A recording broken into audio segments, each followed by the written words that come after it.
Andhra Paris తెనాలిలో అధునాతన హంగులతో మీకు స్వాగతం పలుకుతోంది ఈ కన్వెన్షన్. వెడ్డింగ్స్, రిసెప్షన్స్, ఎంగేజ్మెంట్స్, కాన్ఫరెన్స్లు, సెమినార్స్ మరియు అన్ని రకాల ఫంక్షన్లకు అనువైన వేదిక.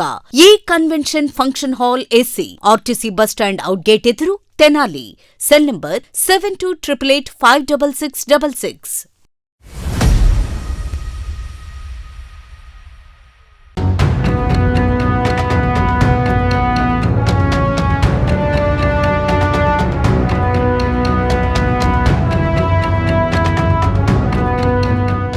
సమగ్ర భద్రత, సాంకేతిక నిఘా నడుమ శివరాత్రికి క్వారీ బాలకోటేశ్వర స్వామి శివాలయం తిరునాళ్ల ఏర్పాట్లను కట్టుదిట్టం చేస్తున్నట్లు తెనాలి డీఎస్పీ బి. జనార్దనారావు తెలిపారు. దర్శనాల కోసం ఏర్పాటు చేసిన క్యూలైన్లు, భక్తులకు మౌలిక సదుపాయాల ఏర్పాట్లను శనివారం ఆయన నిశితంగా పరిశీలించారు. గత ఏడాది శివరాత్రికి వచ్చిన భక్తుల సంఖ్యకు రెండింతలు రావచ్చన్న అంచనాతో ఒక అడిషనల్ ఎస్పీ, 4 డీఎస్పీల బృందం ఏర్పాట్లను పర్యవేక్షిస్తున్నట్లు చెప్పారు. ఇతర శాఖల సమన్వయంతో 400 మంది పోలీస్ సిబ్బంది నిత్యం పహారాలో పాల్గొంటారన్నారు. అసాంఘిక కార్యకలాపాలకు పాల్పడితే కఠినమైన చర్యలు తప్పవన్నారు. నిఘానేత్రాలు, డ్రోన్ కెమెరాలు సాయంతో పోలీస్ యంత్రాంగం కట్టుదిట్టమైన ఏర్పాట్లు పూర్తి చేసిందన్నారు. ప్రత్యేకంగా ప్రభరు వద్ద సీసీ కెమెరాలు ఏర్పాటు చేశానన్నారు. తెనాలి నుంచి నారాకోడూరు మీదుగా గుంటూరు వెళ్లే రోడ్డు మార్గాన్ని దారి మళ్లించినట్లు తెలిపారు. తెనాలి నుంచి గుంటూరు వెళ్లే వాహనాలు వయా నందివెలుగు, కొలకలూరు, తక్కిళ్లపాడు బైపాస్ మీదుగా గుంటూరు చేరుకోవచ్చన్నారు. ట్రాఫిక్ నియంత్రణకు ప్రత్యేక చర్యలు చేపట్టినట్లు చెప్పారు. భక్తి శ్రద్ధలతో శివరాత్రి ఉత్సవాలు నిర్వహించుకోవాలని సూచించారు.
తెనాలి సబ్ డివిజన్లో ప్రజలందరికీ ముందుగా మహాశివరాత్రి శుభాకాంక్షలు.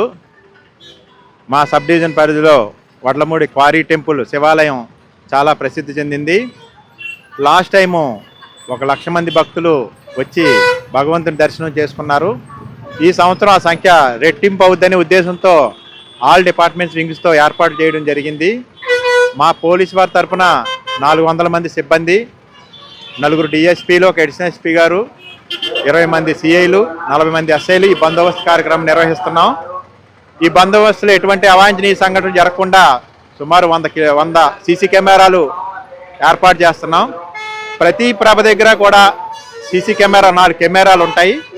ప్రతి టెంపుల్ క్యూ లైన్లో కూడా సీసీ కెమెరాలు ఉంటాయి. 3 డ్రోన్లతో పర్యవేక్షణ చేస్తాము. ఎటువంటి అవాంఛనీయ సంఘటన జరిగినా అది రికార్డ్ అవుతుంది.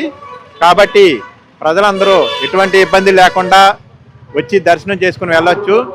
అలాగే అసాంఘిక శక్తులకు విజ్ఞప్తి చేసేది ఏంటంటే, హెచ్చరించేది ఏంటంటే, ప్రతిదీ కూడా సీసీ కెమెరా పర్యవేక్షణలోను, డ్రోన్ కెమెరా పర్యవేక్షణలోను ఈ బందోబస్తు ఉంది.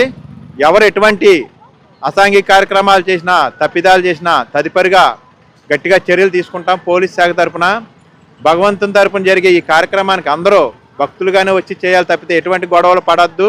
ఎటువంటి ఇష్యూలు ఇక్కడ చేసినా కూడా వాళ్ళ మీద గట్టిగా చర్య తీసుకోవడానికి సీసీ ఫుటేజ్ ఉంటుంది. దాన్ని అనాలిసిస్ చేసి ఎవరిని కూడా వదిలిపెట్టమని, అందరూ కూడా మంచిగా భక్తులుగా వచ్చి దర్శనం చేసుకుని వెళ్ళాలని పత్రికాముఖంగా మీ అందరికీ విజ్ఞప్తి చేస్తున్నాను. అలాగే రేపు ఈ బందోబస్తు డైవర్షన్ పాయింట్లు ఉన్నాయి. తెనాలి నుంచి వచ్చి హెవీ వెహికల్స్ ఏవి కూడా వడ్లమూడి వైపు, నారాకోడూరు వైపు అలౌ చేయం. వారందరూ కూడా నందివెలుగు మేంచి తక్కెలపాడు బ్రిడ్జ్ మీదుగా గుంటూరు వైపు నుంచి వెళ్ళాలి. అలాగే గుంటూరు నుంచి తెనాలి వచ్చే వెహికల్స్ కూడా తక్కెలపాడు మేంచి బ్రిడ్జ్ మేంచి వచ్చి తెనాలి రావాలి. పొన్నూరు మేంచి వచ్చేవారు ముట్లూరు మేంచి డైవర్షన్ ఉంది. కాబట్టి అందరూ కూడా ఇది గమనించి ఇబ్బంది లేకుండా ముందే మేము దానికి సంబంధించిన వీడియో కూడా రిలీజ్ చేశాము. దానికి అనుగుణంగా మీరు రేపు ట్రాఫిక్ డైవర్షన్ తీసుకొని ఎటువంటి ఇబ్బంది లేకుండా వెళ్ళాలని విజ్ఞప్తి చేస్తున్నాం.